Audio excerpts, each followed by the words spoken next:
Okay, welcome everyone to another session of Authors at Google. Today we're very, very pleased to have Holly Green with us. Holly has an extensive bio. I'm only going to give a snapshot of exactly everything that she's accomplished over the course of her career, but she's currently the CEO and Managing Director of the Human Factor, which is based down in San Diego. She has over 20 years of executive level and operations experience in Fortune 100 entrepreneurial and management consulting organizations, and is a frequent keynote speaker for numerous corporate and professional associations and clients, and has extensive experience in political strategy on the local, state, and presidential level. Holly is also a board member of the San Diego Performing Arts League, Total Training Incorporated, and a member of the Corporate Directors Forum, and has served on numerous company and non-for-profit organizations.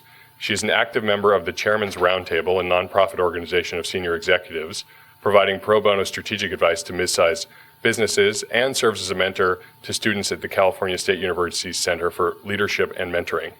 Today she's here to talk about her most recent book, More Than a Minute: How to Be an Effective Leader and Manager in Today's Changing World, which gives readers valuable tools and practical guidance to develop and grow as effective managers and leaders. Please help me in welcoming Holly Green to Google. Thank you very much for having me. It's exciting to be here with you today, and what a gorgeous day we have here in San Francisco, and hopefully where everyone else is watching in from or listening in from as well. I'm going to start today by showing you a very brief video that sort of starts with fire, kind of the beginnings, if you will, and takes us to almost present day. A couple of things that you'll note in the video is pace and how it's changed rather dramatically for us over the course of time, particularly at work. And this is one of the things that really drove me to write More Than a Minute.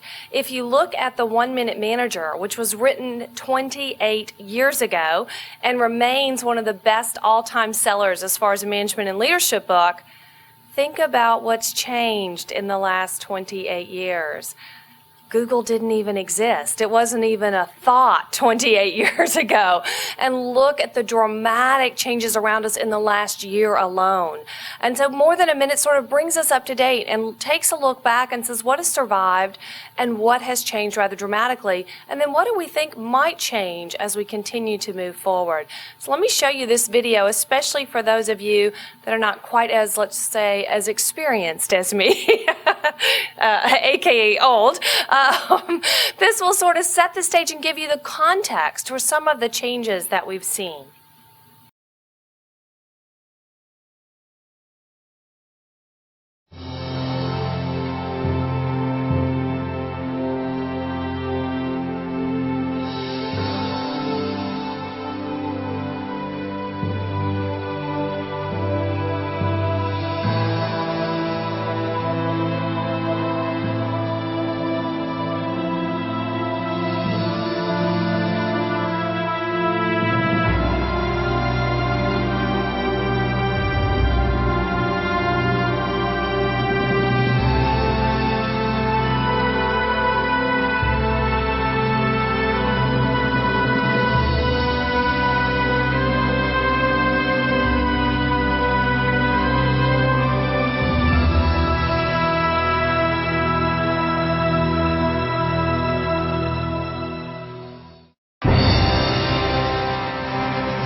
We'll move on and we'll talk about the categories of change because as we looked at writing more than a minute, it was about 2 years of significant research on really what specifically has changed and how have those changes impacted us. So let me go through some of those. Now, the funny thing about this being here at Google is that you guys are creating much of this. So I'm sort of preaching to the choir a little bit here this morning on some of these changes, but again, I want to set the context. So there are 6 categories that we really looked at overall in the last 25 years, and one of those is communications. And so how have communications dramatically altered what it takes to be a leader and a manager today? And the bottom line is, if we look back even 10 years ago, the big difference today is you're an instant away from anyone, anywhere, through both Skype and text messaging and your cell phone, etc. There are 40 million landlines in India today and 11 million cell phones being added there annually alone. 35% of the world is connected via the internet today, certainly far beyond what we ever dreamed it would be. So if you look at things like MySpace, 230,000 users a day signed up in 2008. If it were a country, it would be the 10th largest one in the world today. Just MySpace alone. And of course, you're very familiar, I'm sure, with Twitter here. 14 million active users as of the end of March, and we're all sort of waiting to see what those numbers are for April, because it is the fastest growing social media in the world. Again, connecting people that have never communicated necessarily that way before. So we're seeing huge differences there. And then, of course, we have one of your favorites, YouTube.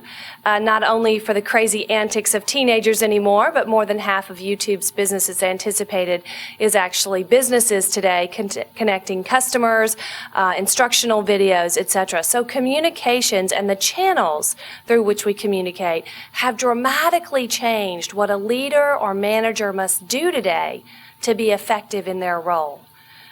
Very, very different around transparency, around amount of communication, speed, etc.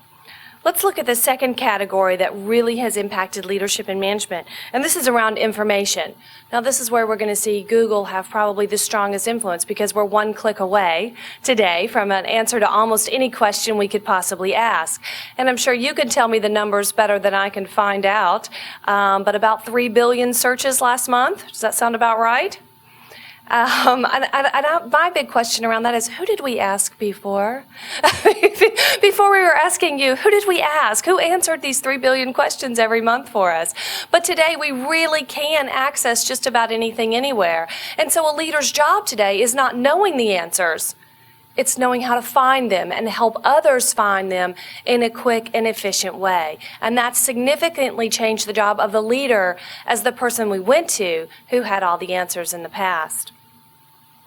The third category for us is speed and size, faster and smaller.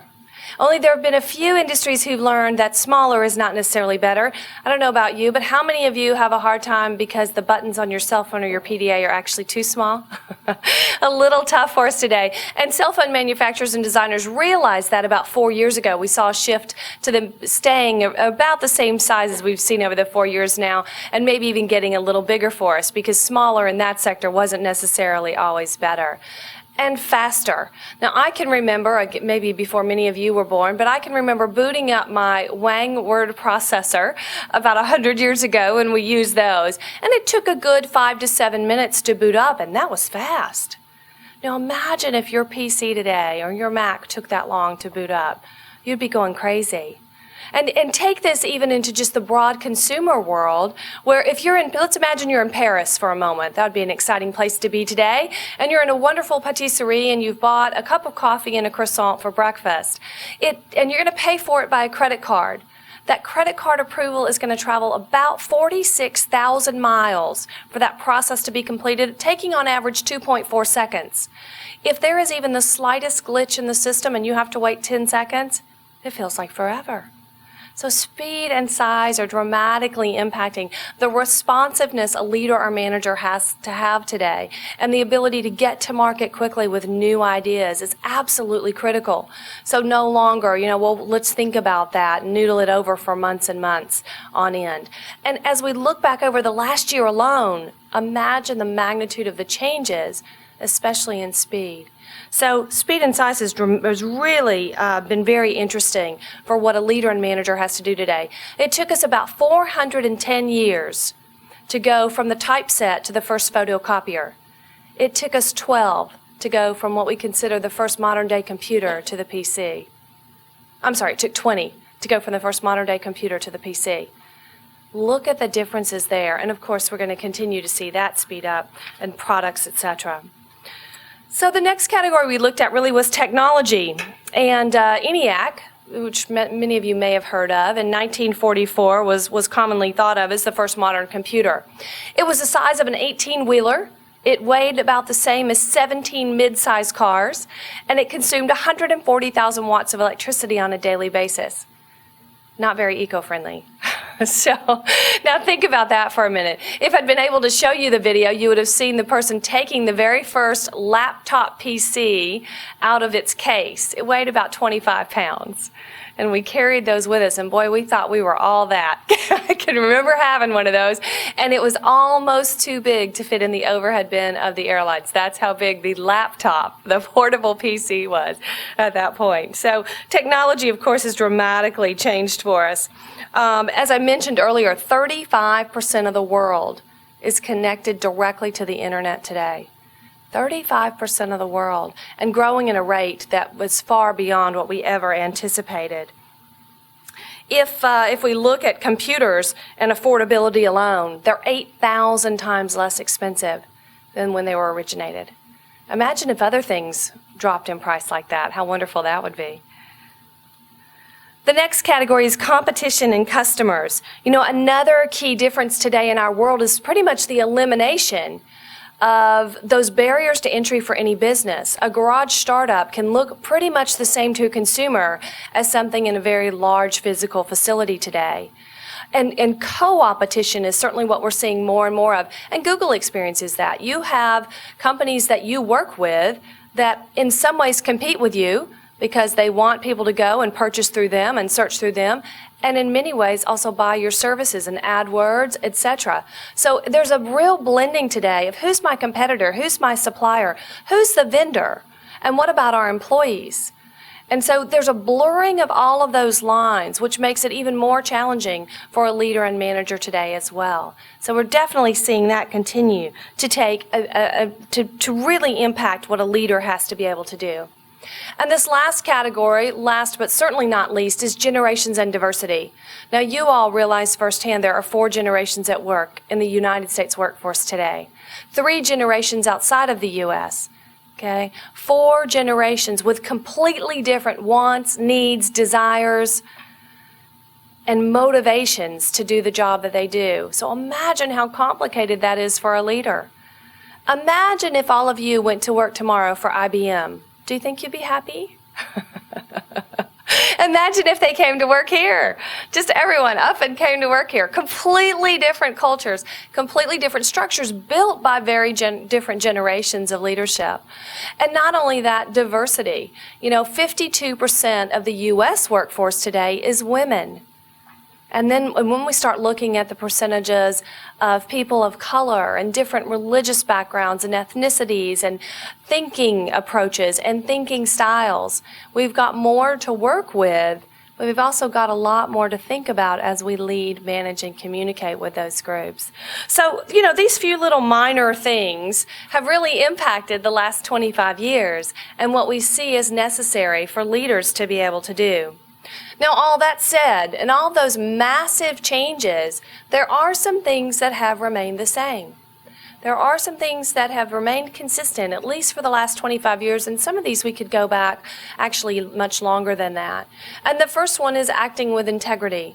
Now, unfortunately, we're seeing some pretty good number of examples recently where that's not the case, but clearly, employees crave that, and to be an excellent leader today, you have to not only talk about integrity, you have to act with integrity. So really, really important. This one also really is influenced by social media and transparency. I want to know, and I'm going to find out. You can't just say one thing and do another and get away with it much anymore. So we'll continue to see that transparency and social media dramatically impact this notion of integrity. A recent study was just released, and in 2008, at the end of 2008, 80% of U.S. employees do not trust their company leadership. 80% of U.S. employees do not trust their company leadership today. By the way, that's up from 24% the year before. Huge shifts. Massive changes that a leader's got to be aware of and consider in all of his or her behaviors. The next one is leading by example. And again, it's not so much what you say, it's what you do. And what you do speaks so loudly, I can't hear what you say. And I can see it more clearly today than I've ever been able to see it. So very, very important that our leaders today lead by example. Developing talent is one that has clearly withstood the test of time. We're in a period right now where we've got higher unemployment than we've seen in the past few years, but that's going to change pretty dramatically as the economy recovers and we see baby boomers exiting the workforce in numbers and volume much greater than the millennials that are entering. Much, much greater. How many of you were actually working in 1999, 2000, 2001? Were any of you in the information technology sector? Yeah? And do you remember all of the great benefits and perks? And there were even small companies who were giving away cars. And of course, just like at Google, you had to have the pool tables and all of the other wonderful things. Now, you're not seeing a lot of that today. Of course, Google's culture remains pretty consistent in that regard. But most other companies, you're not seeing that today. Developing talent, investing in that talent, has sort of tapered off a little bit in the last couple of years. We will see a tremendous surge in this area as we go into 2010 through 2012. The talent wars, we haven't seen anything yet. So that's all good news for those of you that are employees today. But for a leader, it means shifting resources internally. It means truly not only just saying this is something we do in the annual report, but really doing it. Truly doing it and being very, very clear about that. This next one, ensuring customer satisfaction and loyalty, has certainly always been important. However, one of the things we've learned in the last couple of years is it's really not about satisfaction. If you're a consumer goods organization, it's about loyalty. It's about net promoter. How many of you are familiar with the net promoter score or that notion? Anybody? Great, got a couple people. The net promoter is the one question you can ask anyone who engages with your products or services. Will you refer me to a friend? 78% of all car buyers in the United States today are highly satisfied with their experience and their purchase. They don't go back to that same dealership ever. So it's really not about satisfaction anymore. It's much more about loyalty. And again, social media dramatically impacting this. Because I can communicate very, very quickly about my negative experiences in particular with any consumer goods organization. And the last one is EQ. How many of you are familiar with emotional intelligence? Not that someone's told you you don't have it, hopefully that you do, okay? And the categories of emotional intelligence are self-awareness, mood management, self-motivation, empathy, and managing relationships. Those have remained absolutely critical. Self-awareness perhaps gaining in importance even over the others. Know your strengths, know your temperaments, know your decision-making style, understand your learning style, all of the pieces and parts of you that work together to be a great leader and manager. So these are really, really important. You can't sort of just be a functional or technical expert. We've known for years that 80% of leaders and managers fail in their role not because they don't have the technical expertise, because they don't have the EQ required. So this is an area that we've seen remain the same. The Center for Creative Leadership has done amazing research over 2 decades in this arena, and we're not seeing it diminish in importance at all. In fact, seeing it continue to increase. So we kind of start comparing and looking at these. This slide's a little small, so I'm just going to focus on a couple of them. What has evolved over the last 25 years? If we look at, for instance, energy 25 years ago for a leader or a manager was about controlling other people, making sure it got done. In fact, one of the 3 secrets in the 1-minute manager was 1-minute goal setting. I'm going to tell you what to do this week. Now, how many of you would enjoy that management style? Not so much. Definitely one of the ones that changed. So risk-taking and energy, it's really today about having a passion for the work, the company, the industry, and the people that you're around.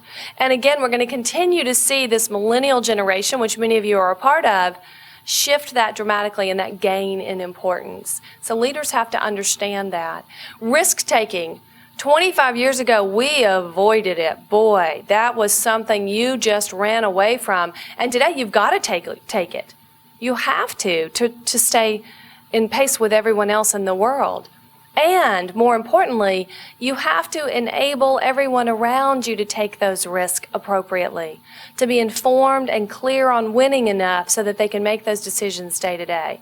Huge difference in leadership style. And look at one other one, the concerned with. What were leaders concerned with 25 years ago? They were concerned with being right.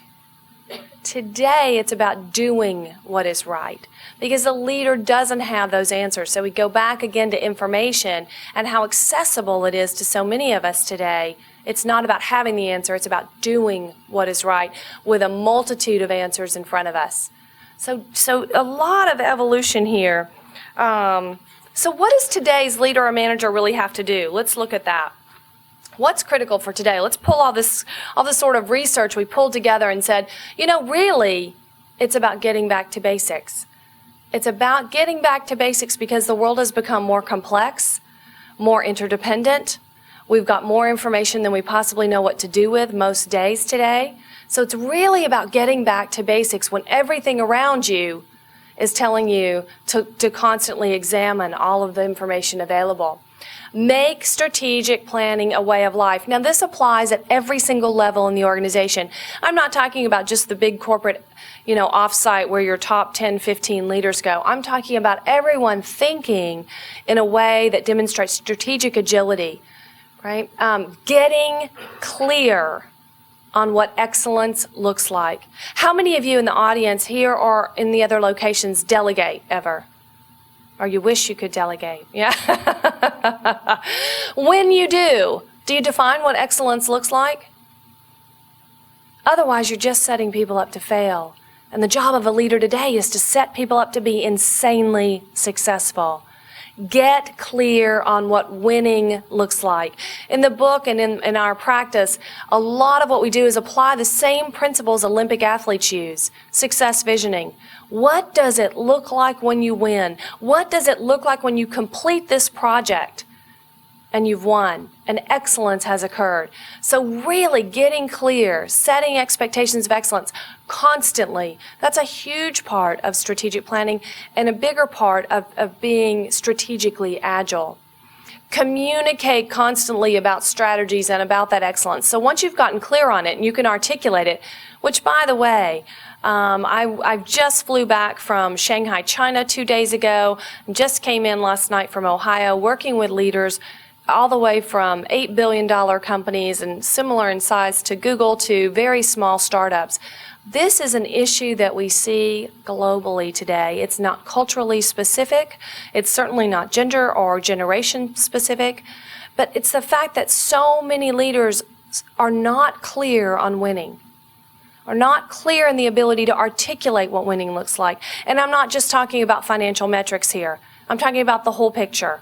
Culture, system, tools, processes, products, markets, development, etc. So get really clear on what it looks like when you win, because our brain in so many ways cannot distinguish between that vision and what's real, and we work towards that target. This is exactly, again, the same principle Olympic and premier level athletes use around the world.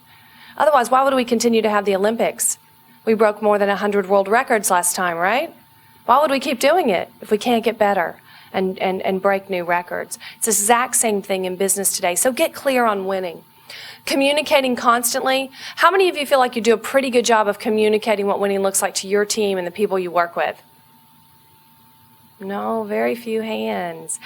You've almost got to over-communicate today. It will feel to you like you've said it 100 times too many. But you can't over-communicate today. Imagine as you go through the rest of your day today, how many things will pull on your time and your energy and your focus. How many things get in the way of getting the right things done? Is anybody not busy today?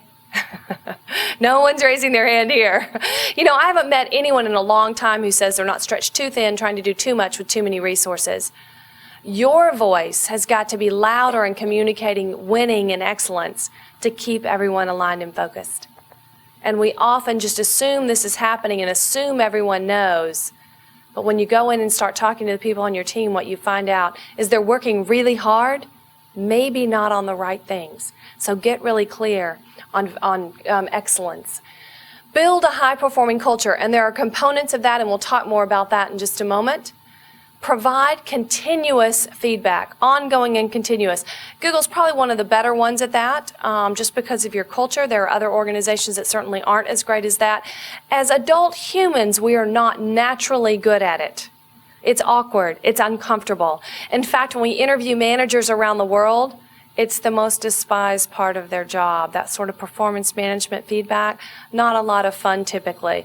You've got to be good at it. And I'm not talking about feedback just around the things that someone's not doing well, but celebrating and recognizing all the things people are doing well as well. Okay, really, really important. And constantly learn and unlearn. Now this is a new one, very, very, very different. Leadership and management excellence in the past was about learning, getting more and more expertise, using all of the experiences you had to move forward. Now I want you to think about how that's different, very much so because of the last 5 years, and in particular, perhaps the last 9 months. Are you doing the same things today and working the same way today as you were a year ago? Anybody? Things change. Things change in the world. You have to unlearn. Imagine if somebody's running their company today the way they were 5 years ago. Everything around them changed. Unlearning becomes absolutely critical. We'll talk more about this one in just a moment. So let's look at strategic planning again as a way of life. I want to go through the basic framework that's in More Than a Minute for you. More Than a Minute is really built as a reference guide. It's a tool. It has frameworks, tools, tips, questions. It's not written as a parable. It's using very real examples from very real companies around the globe. And it provides you worksheets and things that you can go back and actually use day to day. Okay? And the first phase of strategic planning that we outline in More Than a Minute is research and exploration. What's going on and what is possible? Now, this may seem like a fairly obvious one, but I'll tell you a little story about a real client of mine, a public company that I work with, and I do their corporate-wide strategic planning. After a few years of doing that, they trusted me enough to come in on the front end and do this what is possible phase. And so we sat down and we said, across all the different categories in your business that are absolutely critical to your success, let's list what those are, and it includes everything from market share to product to price points to who's our customer, what do they value, etc. And I want you to tell me what is absolutely positively true in each of those categories. What do you know for sure? Okay, so we gathered that information from the top 8 senior executives, and then our team went off and we did research on it. Now, what do you think was the percentage of information they told us was absolutely positively true that we found to be true? It was less than 50%.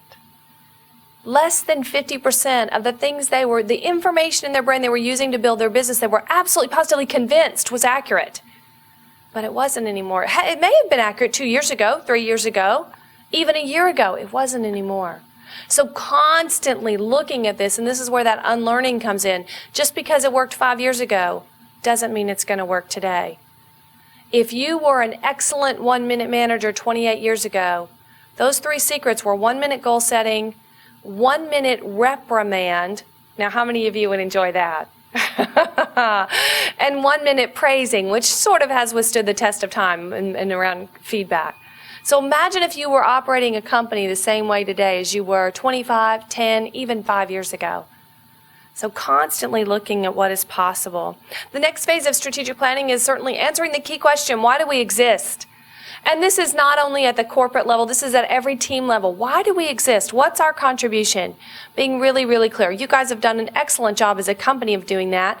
I've certainly worked with some teams inside Google that have done a great job of doing that as well. Being clear, why do we exist? What's our value? The next big question, and by the way, you can call these categories whatever you want, mission, vision, values, or everyone has different names, and we could probably do a week-long course on each of those names. The key thing is to answer the question. Answer the question and call it whatever works for you. So how will we behave is the next most important one. Many places call this values, guiding principles, operating practices. Doesn't matter. You know, it's always thinking about and balancing not only what are we going to get done, how are we going to get it done. If you go back and look at some of the organizations that have failed miserably at this in the past few years, Enron's probably one of the better examples, maybe AIG most recently. The how wasn't so important. It was all about the what. And what we find very quickly is that's not sustainable. The next thing that you've got to be clear on is what is your value to your key stakeholder groups? What's in it for them? Everyone's favorite radio station, WIIFM? What's in it for me? Get very clear. What is that value? Now, oftentimes, again, organizations will tell me this is something we don't need to worry about. You will be amazed if you have this conversation, even on your team. Who are the stakeholders for what your team does, and what value do you have to your stakeholders?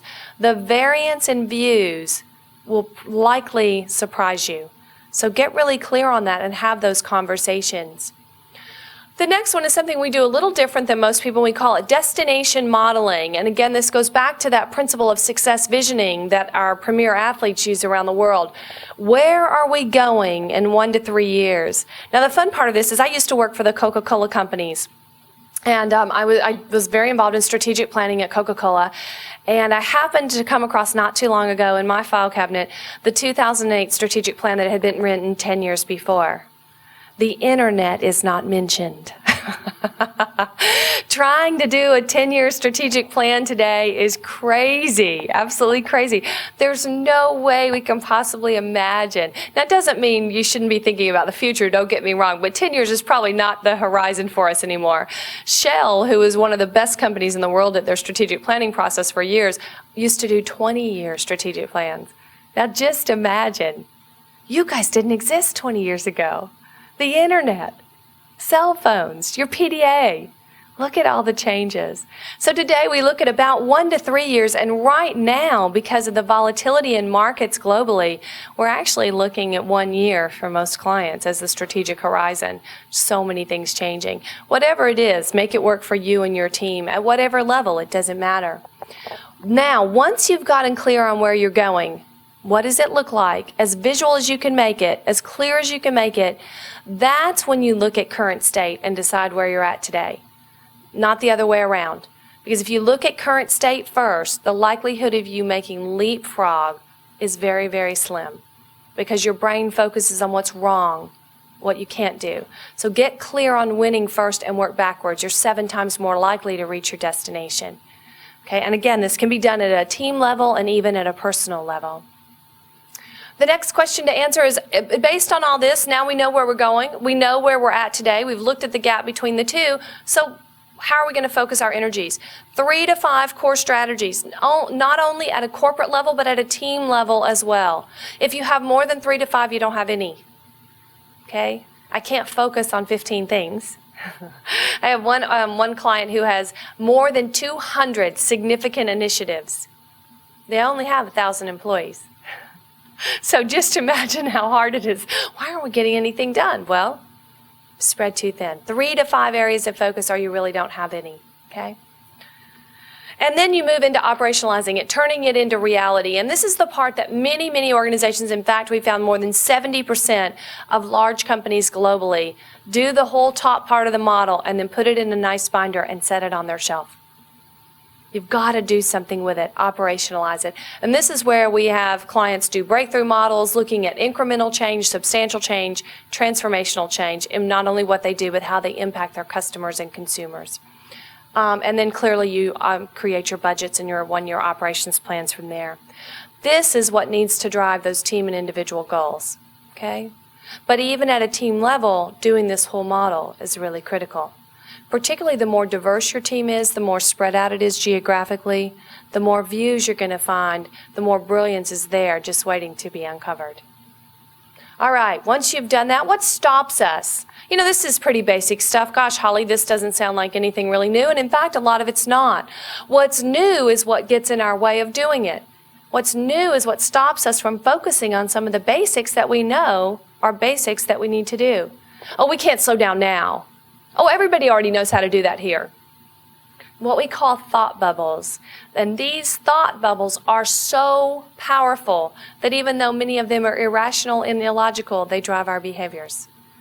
We have a phrase that we use within the human factor that's MSU. Humans are excellent at MSU. It's a highly technical behavioral term.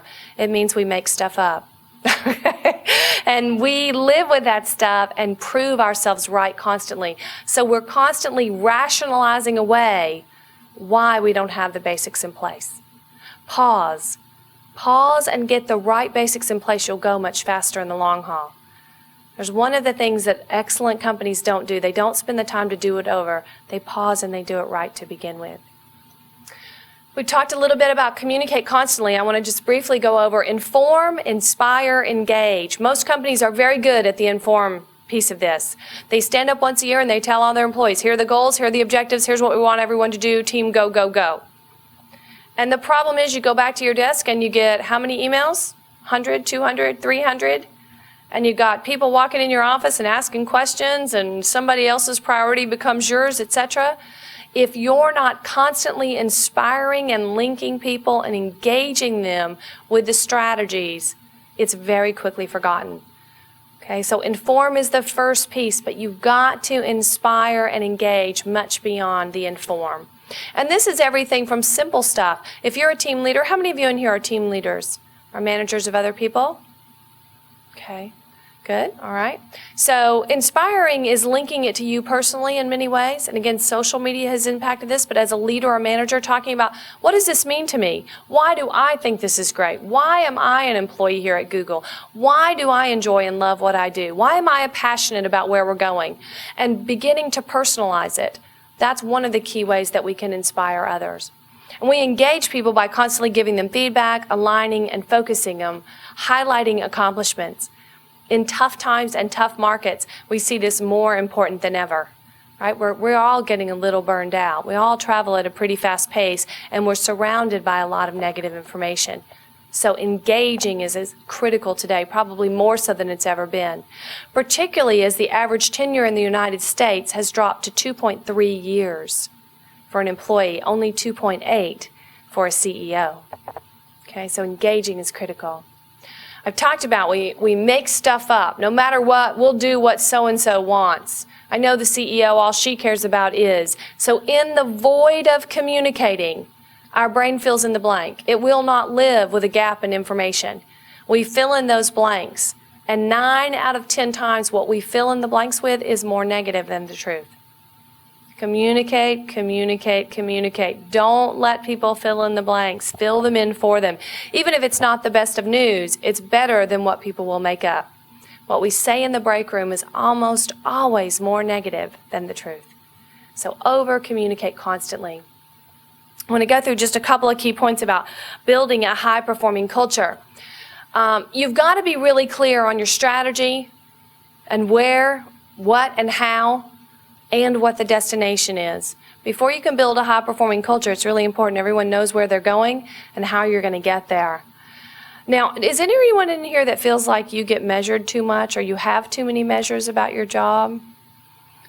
A few people a little bit.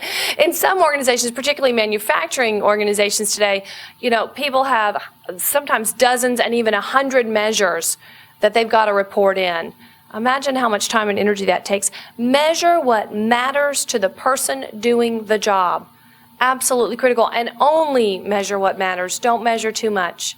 That came a lot out of the 1980s where TQM and Six Sigma and Lean, etc., which are all incredible philosophies and approaches to business, but maybe we over-measured a little bit. So today it's about skinnying that down and only measuring what really matters. What do I need to keep on my radar every day to keep me focused on those 3 to 5 core strategies for my team and then for the company as a whole?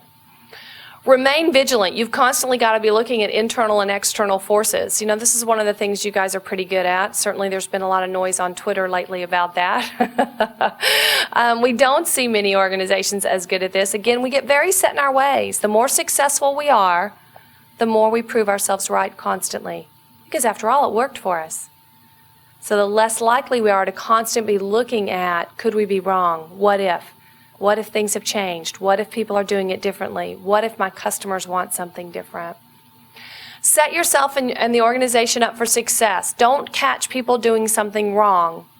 Set them up to be insanely successful. Tell them what your expectations are. Clarify excellence. Let them know what you're looking for. Up front. Not after you gave them an assignment and 2 weeks later you say, oh no, that's not any good.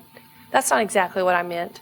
Get really clear on the front end. By the way, this will help you get really clear if you've got to tell someone else. A lot of times we find managers and leaders aren't clear themselves, and that's part of the dilemma. So if you get in this discipline of getting clear yourself and communicating that well, it's going to make you much more effective. And look at the whole organization, the processes and systems, and make sure they're aligned. Is everything working together to get you what you want? Or are we rewarding behaviors that in fact don't get us to where we want to go? And again, this is a pretty obvious one, but in most organizational assessments, there are a couple of glaring omissions. We say these are the strategies, here's what we want everyone to do, but we don't have anything that rewards those behaviors. In fact, we might have some things that reward very different behaviors. So make sure everything around is in alignment. One of the things we talk about a lot in the book is excellence happens in context and only in context. Now, before you worked at Google, did anyone ever have a bad manager or leader? Obviously before here. Okay. And were you as good as you could be when you had a bad manager or leader? No. Context. Everything around you influences your productivity and your performance. Make sure you're one of the great ones that's setting people up to be successful, getting them the tools and resources, helping them focus and align what they do, getting clear on where to spend energy. Feedback is critical. We've talked a little bit about this up front. But, today, because we've got these 4 generations at work, pausing to understand others and not naturally assuming some of those really strong biases and stereotypes we have about the generations. I've been fascinated to start seeing some of the articles that come out on the millennials, and that's the generation that's 20 to 27 years old. Almost all the articles are very negative. Of course, they're written by older generations. And it's fascinating because every generation, the generation before said negative things. In the 1950s, it was those dang hooligans, right? So every generation has done that. Every generation has got its advantages and its disadvantages.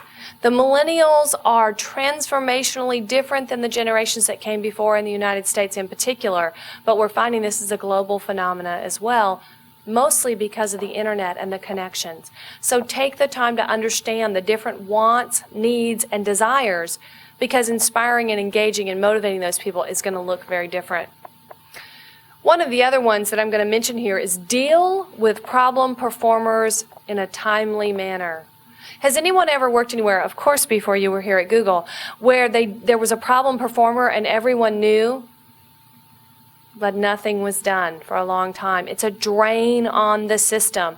As a manager or a leader, address those things in a timely manner, quickly, give great feedback, get people realigned, or help them be successful somewhere else. Okay, so deal with it because everyone's talking about it anyway. People build what we call pyramids of mediocrity. When you have a poor performer in the system, think about all the others that they impact. And think about how that builds an entire pyramid that's got holes in it and problems with it because of that poor performer. Don't allow that to happen. Give great feedback, align people, and if for whatever reason there's a disconnect, help them be successful somewhere else. Learn and unlearn. I want to just talk about this one a few minutes before we wrap up here today. And it's really about pausing. It's about learning to pause. Now, the world has stripped that out. And almost everything you see and everything we do, it's instant. We don't like to pause, and it's become almost counterintuitive for us to pause, to slow down just a little bit. We feel like when we slow down, we're not doing it as well. We're not keeping up. And in fact, if you pause and do it right, you'll get there faster. It's so counterintuitive to our systems, and everything around us in the world today has taken this out of us. Pause and ask, what if? What if there's another way? What if the data I have is not all the data? What if the data means something to someone else? What if it could be done differently today just because it worked that way really great for the last 2 years? What if I need to change? What if? Okay? Reevaluate your standard operating practices. And these are the things that managers are just naturally doing, that have become part of the system, the way we do things here. Check in with those. If you were doing those things the same as you were 25 years ago, even 5 years ago, everything around you changed. So check in constantly. Become a master. Leaders and managers today are excellent in certain categories. And it doesn't mean of only one thing, but learn to master some things. Just the very ability to do that teaches you how to learn more in other situations. Become more observant and flexible. And this is very easy to say and very hard to do. The more successful we are, the more we want to do it the same way over and over. It's served us well. So staying flexible is absolutely critical to being excellent today. Focus on problem solving. That's a pretty obvious one instead of blame. And yet it's very hard for adult humans to do. Almost always our natural instinct is to want to blame and move on instead of solve and not allow it to happen again. So that's about that pause as well. How can we look at root cause and not have this happen again versus point fingers or blame? Continue to develop your self-awareness. Know what you're great at. Know what your weaknesses are, or we love to call them, development opportunities, to be politically correct. Doesn't really matter as long as you know what they are and you're working on it. Not only at work, but in your life as well. Really, really critical. Constantly developing yourself, okay? Be specific, be candid, and be direct. That is absolutely more critical as transparency, driven very much by social media, takes hold in the world. Be candid, be specific, and be direct, because people are onto you when you're not. Okay? They're going to figure it out pretty quick. And then, of course, action-oriented. I mean, there's no one today that can sit around and sort of stare at their navel and not get things done, obviously. All right? So that's a pretty obvious one. And yet, we still see kind of the lack of decision-making loops, especially right now in tough economic conditions, delaying decisions, people not doing the things they need to move forward because they're waiting. This is the slowest it's going to be. Next week's going to be faster, and the week after that even faster. There's probably going to be even more question and more uncertainty in the future versus less. So stay action-oriented. More Than a Minute's a reference tool, so I really encourage you to read it and listen, engage in the conversation. Would love to hear your feedback. What's working for you personally and at a team level? What do you think is really important? Keep it in front of you. We are such visually driven creatures that whatever is in front of us is what we're going to do. How many of you actually won the Nigerian lottery? Did anyone? I can't find anyone that won it. But because that's on our email, and so it's showing up on our PDAs and our computers, etc., we're reading that, we're looking at that stuff instead of, how many of you have your strategies and top goals on your PDA device? Think about that for just a minute. Get the right things in front of you. You are such a visually driven creature that you're doing what's right in front of you. Make sure it's the right things. So I really encourage you, again, engage in the conversation. Don't hesitate to send an email if you've got a question, an outburst. If there's some way we can help you apply the information, we'd love to be able to do that. I'm more than happy to share with you all of the other tools and processes and systems that kind of go behind More Than a Minute. And we've got, 20 plus complementary tools and ways to do that. All right? So if you do that, in 25 years or maybe less, I'll be writing about you. You'll be the example of a great leader or manager today. So, and I'll just put up some of my social media connections for you. Don't hesitate to Twitter or LinkedIn, join the blog, etc. Be a friend on Facebook. Whatever it is that works for you, connections are critical. And I'm more than happy to take any questions that any of you might have. The ones online or the ones right here as well.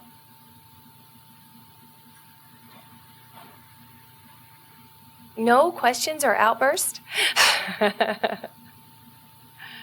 Now that you've eaten all that good food, you see the blood has drained from your brain and it's busy digesting everything in your stomach. All right. Thank you so much. I appreciate the opportunity to be with you. And I'm more than happy to sign your book if you'd like. All right. Take care.